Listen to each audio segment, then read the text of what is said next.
More unusual and crazy stories from the morgue, and this one comes in from a writer that was kind of ticked off that the family didn't honor the deceased last wishes.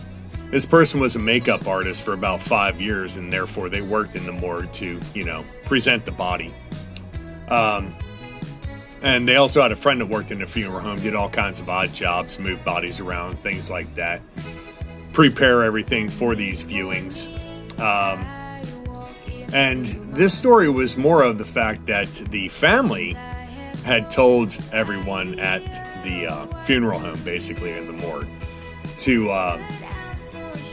not honor the father's wishes, which was to be wearing lipstick. And come to find out, the father was a pretty well-known drag queen, and the other mourners that came were fellow drag queens that were really, really upset at the fact that his final wishes weren't carried out. So just bear in mind that if what your family's got for their final wishes, make them the final wish. This story is called It Was All Too Much. Twin brothers. One of the brothers was an EMT working locally, and he responded to a gunshot. Victim was shot in the head. Victim was still alive. Eventually, at some point, passed away when they actually had gotten him to the hospital. So the brother, distraught as you can imagine, took a couple days off, weeks off. His first call back after getting back into the with the EMTs was a call for a hanging, and he was like, "Fuck this shit, I'm done."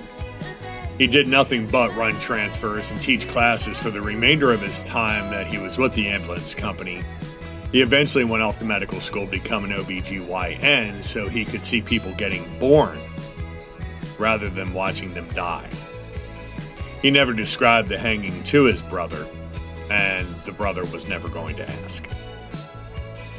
And lastly, this one's called The X-Ray of a Body, after this 75-year-old woman was, or 60-year-old woman, she was traveling at 75 miles an hour, was transported to the hospital. They did X-rays. Of course, the EMTs were there and all that good stuff. After they X-rayed the body, they actually found a tube of lipstick embedded in her head. So for all of you ladies out there that may apply makeup while driving, think again.